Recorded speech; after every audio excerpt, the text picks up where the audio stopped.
Cool.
Launching your brand new TV show or podcast should not be that hard.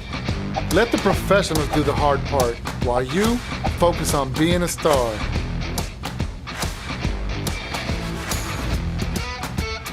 This is Compound Films, located in the Skyline District of downtown Houston. You can book us today on peerspace.com. Directed by the world-famous Compound Films. And we are back. Let me just test the audio and make sure we're on. Yeah. Hopefully. Let me just make sure. I want to double check. I want to know. Yes, sir, it is on. And we are here. Of course, it would be on. We're at Compound Films Studio. Where else would we be? I'll make the chair higher. Today is an important day. Why? We're about to premiere the full interview with rapper Conejo. He is a legend in the rap game, especially in the Latin rap game. He has come a long way. And here recently, actually he started in the 90s. He's got about 100,000 albums out there. He's got he's been a fugitive. He's got bodies on his record, and now he's evolved himself into being a writer on TV shows, being in movies, still doing music, touring the world, and releasing his own clothing line. So what we want to do is we want to go ahead and introduce this interview. I just wanted to give you some context before you watch it. So what happened was Conejo one day got on camera and he said, "You know what? I think the king of Chicano rap is Lil Rob." And then uh, I guess some people didn't like it. You know, he had his own reasons, but at the end of what he said, well, and at the same time, he said, "I don't know, who am I? I'm not anybody to proclaim anything." That's what he said. And then what happened was King Lil G responded with, I will freestyle all of y'all at the same time. And he put, bags of money. And so, hip hop is about being competitive. And so King Lil G called out a few rappers. And so we had Conejo in the building to speak about it. And just context again, I know all these guys, and King Lil G is a friend. And so we plan to sit down with him also to discuss what happened and what got him in the competitive spirit, or what was it about what he said that he didn't like. Of course, everybody should feel like they're the king of what they do, So what we're going to do is we're going to go ahead and play that interview, and that way you can, listen in on what we discussed. Welcome to the Compound Film Show. We are here with a special guest, Conejo, out of California. Say what's up to the people, man. Hey, what's up, y'all? This G-Rabs, Conejo. I'm here in Houston right now. H is up. And how's the H treating you? Perfect. Everything going smooth. Perfect. And this is your home away from home, so you're always welcome here in the Sky. Yeah. And so I know that you're working. You've been in a lot of films and all that, and you got a lot of exciting things coming up. What is something exciting that you got coming up that you want the people to know? This movie coming up called Dominique, where I play this crooked, grimy Colombian cop. Oh, okay. And if you guys like how I performed in The Tax Collector, you're gonna like this, because you already know, I'm gonna to pieces. And I know that you play Mexican characters well. Does that carry over into Colombian characters? Is there a difference in cultures? Yeah, there is. They have a different, the way they speak, their slang, their lingo is way different. When I was in Colombia, they got me a speech coach, and he was the guy that showed the dude from the Brazilian dude that played Pablo Escobar. Oh, okay. They got me him to cartel boss coach. Yeah, so yeah, and but me, I'm from I be around a gang of people, so I knew Colombianos, so I pick up quick on all these things. Have you performed in Colombia? Nah, not yet. But you know what? When I was down there, I had some days off, and me and one of my boys that always done music with me, Bugsy. He was in Mexico City. He found out I was in Bogota. He flew in, and we're like, man, let's just go to the studio. So I had my brother some beats. So he just sent me some beats. We hit the studio in Colombia, and we ended up recording with this reggaeton artist from out there. Oh, okay. What do you think about reggaeton? I like it. Yeah, I like music. Good music is good music. It don't matter if it's classical music, it's country music. Good music is good music, and that's it. So you would say you would do a song with Bad Bunny? Yup. Anybody. Yeah, well, that's perfect. And do you plan to do a SKM Colombia in the future? Like, what do you mean? Like a branch, like a record label, like. You know what? SKM, man, SKM gets repped all over the world already. When I was on the run, I had did a series, 4 albums called Favela 1, Favela 2, and they were just all dedicated to Brazil, just because I was just into their culture, whether just, they're grimy, they go through it, so I was I felt like what I was going through when I was in Mexico, they kind of coincided and kind of related, so I gave them 4 albums. And since then, I got a crazy cult following in Brazil. And I've been working with other Brazilian artists, I've been knocking out songs with them and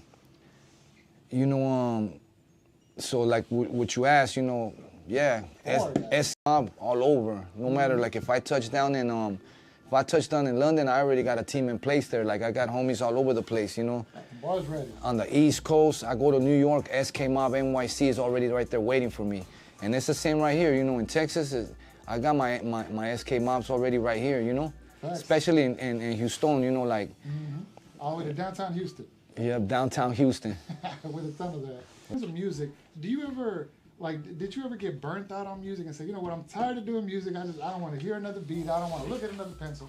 Have you ever gotten like that? Nah, not really, because, just being a person that's creative, so if I'm working, let's just say on a script, I got some down. I could just go back to music, and if I'm not working on the music, I go into designing clothes with my boy Prime. And if we're not doing that, then we go into filming something. So it's just part of a bigger, like it's like a collective. What I do, you know, whether it's movies, this, you know. I got a funny question. Can Conejo stop ever?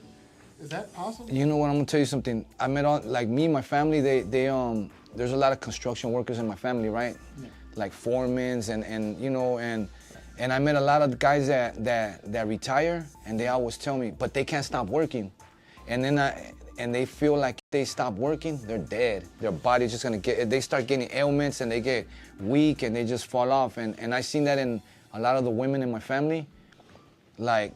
Even my grandma, you know, she's 80 years old. She was over there haciendo tortillas a mano and cleaning, and just like she couldn't stop, you know. Yeah. And so, do you think that you're going to be making music forever until you're out of here? Man, I think there's artists that could do that. There's because you know I started dropping music in the 90s. We're in 2023. Yeah. I already transcended all these decades, and my following is a cult-based following. The artists that they got fans, but those fans, they grow up and like roll out on them. They're not holding on to that. And now I got fans that are like kids, sons and daughters of fans that I had. Now they're fans, their kids are fans. Generational. Dang. So it's like, you know, I don't know. I can't predict the future, but I'm just saying that there's artists that could keep on going, and for now, I'm gonna just keep it going like I have. And what keeps you so humble, so modest? Because you know there's a lot of.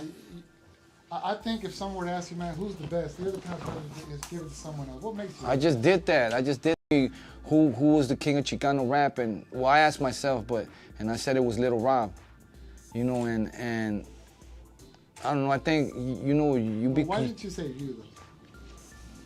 Because people were expecting you to say you. Why did you say Conejo? Well, that's just my opinion. Like the thing is with that, like you can't self-proclaim yourself anything. The streets gotta be the ones they speak on it. Bingo. They're the ones that they decide, not you. Bingo. I could call myself the president of the United States, but if I didn't get that vote from the people, you know, I'm just the president of the United States in my own mind. You know what I'm saying? But like back to like being humble, I think that when like things happen to you and you're on both sides of it, let's just say whatever it is. I was gonna say the word violence, like giving it and receiving it, then you get to see both sides of it, and you have more understanding, and you know, as you get older too, you just see things different, and you just realize that it's not about you. It's just the bigger picture, you know. Definitely. And just to touch a little bit on that, you know, even in movies, when a character has power, he has responsibility, and he has to think about the overall. And so I think when people saw how you handled things, and you said, you know, I have nothing else to prove, I think people agreed with you. They're like, yeah, I mean, this guy, he's done it. And so I think I agree with you too, that if you want to be the best in anything, the people decide. What do you think a new artist would have to do to be like the king in the future of Latin, Chicano, or whatever, you know, rap? I think it's just hard to say, because hip hop, it always evolves. So when it evolves, you're like, I don't really like that. It's out of my comfort zone. But it's not up to you. That's the new generation. So hip hop's always evolving, and if you try to get in the way of it, you just like you're killing hip hop. So you gotta let it go. You can't hold down hip hop. You gotta let it do what it's gonna do. Good answer. And I could tell that you're a hip hop, you know, purist, because you understand it's competitive. And it's about, you know, everybody should feel like they're the best, right? It's like the NBA. Yeah. You know, it's like Shaq, you know, Kobe, you know, LeBron, Michael Jordan. You're supposed to feel like you're the best. I mean, that's what makes NBA exciting, right? Right. And do you think that excitement is coming back to Latin rap now? Right now, it's trending. Like you know, it's just, I feel like Prime just moved all the pieces on the board. He checkmate. And then all the pieces are scrambling, trying to like, you know, protect the king, protect the queen, you know? Mm-hmm. So, but... Definitely. And then the last question: when was the last time you woken up one day and said, "Man, I can't believe SCAM has gotten this far"? Have you ever had those thoughts of like, "Wow, this is crazy"? Yeah, you know what? It's crazy because like dudes will like reach out to me, like let's just say from the UK, and they'll be like, hey, will you give me the blessing to get this SKM across my whole arm, my whole forearm? Is it cool if I get an SKM on my whole chest plate? And I'm like, whatever you get, you know, I'm no one to stop you or let you do it. You're gonna do whatever you're gonna do. Mm-hmm. So. And I see this like SKMs like all over the world, people getting these tattoos, you know. Before I would see like everybody would get the gas mask Psycho Realm, and that was a powerful statement, like that gas mask, like you just see that and it's Psycho Realm, Sick Jackin', you know. So it's like it's like you have a I don't want to say a logo or it's just something that relates to, you know, back to the brand. So SKM is like that already. It's becoming like that, you know. And so it's like a movement now. It's a movement. Is it a movement that you don't want to control or that can't be controlled? Man, it's hip hop. Wherever it goes, it's gonna go, you know. If it fades out and it evolves into something else, I'm gonna just let it. You know, it's like energy. You can't you know, hold that energy. You gotta let it flow, you know. Definitely. Yeah, man. And I know you have a show tonight, and I won't keep you long. You know, thank you for coming down to downtown Houston and sitting down with us and leading the way with music, films, a following around the world, and all these amazing things you do. You got unlimited albums out there. Yeah. And you can look them up on YouTube. And appreciate you. Yes, sir. Directed by the world famous. And we are back, and I hope that you enjoyed. I hope you enjoyed that interview. That was cool. Let me go back again. Yeah, with the blue. And we are back. Hope you enjoyed that interview. The great thing is having relationships with these music artists and being able to speak to them, you know, with reason and be able to see different sides of every perspective.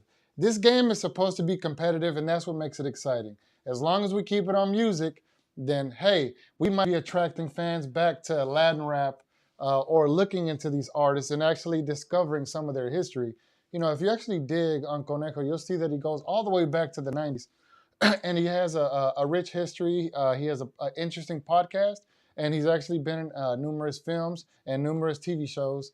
And King Lil G, he's been on tour. He's hit many different cities, and he's been on many blogs. He's done a lot of. He's got his own style, and he's got a big following. I've seen myself. So these guys are doing their thing, and I'm proud of both. And like I said, I understand it's supposed to be competitive as long as they keep it in music. And I really hope that maybe they do a song together, right? I think if you ask me what I think should happen, I think that there should be a beat from a big producer, right? A well-known producer in the Latin rap world, right? And then I think Conejo should put down his 12 to 16 bars, and then King Lil G should put down his 12 and 16. And they should release it together, right? One song, release it in the comments, say who went harder, and whoever went harder, cool. That's who went harder, right? But it's impossible to compare both because, you know, Conejo has so many albums. He's been doing it for so long. He's been to so many countries. And then, you know, King Lil G, he's been, you know, he's been around the world also, in the nation.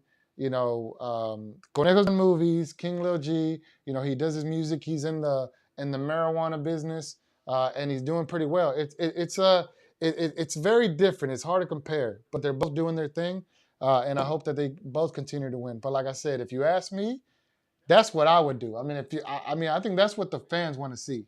If you guys want to give the fans what they want to see, you know, I wouldn't say battle rap because I don't know. I feel like sometimes people take it too far.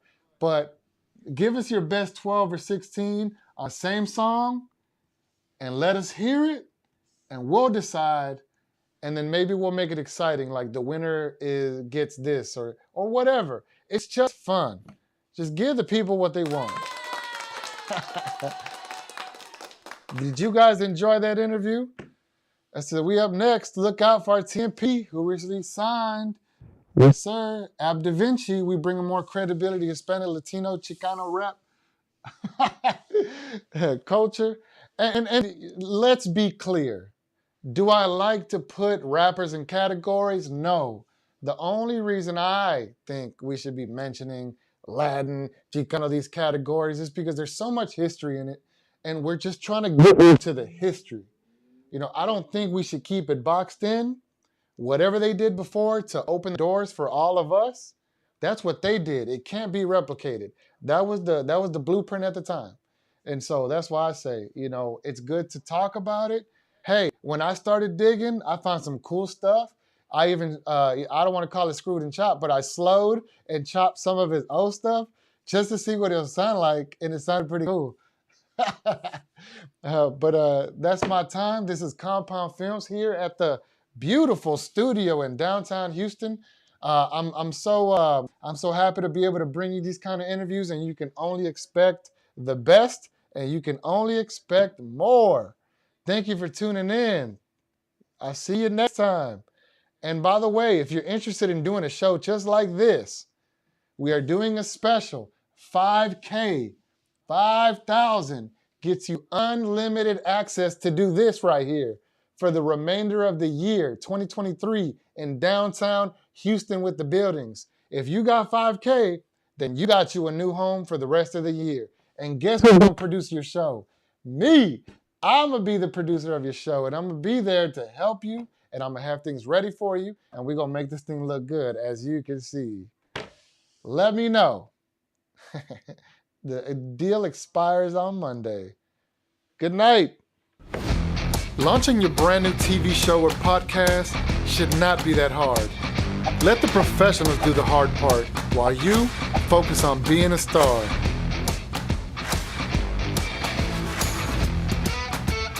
This is Compound Films, located in the Skyline District of downtown Houston.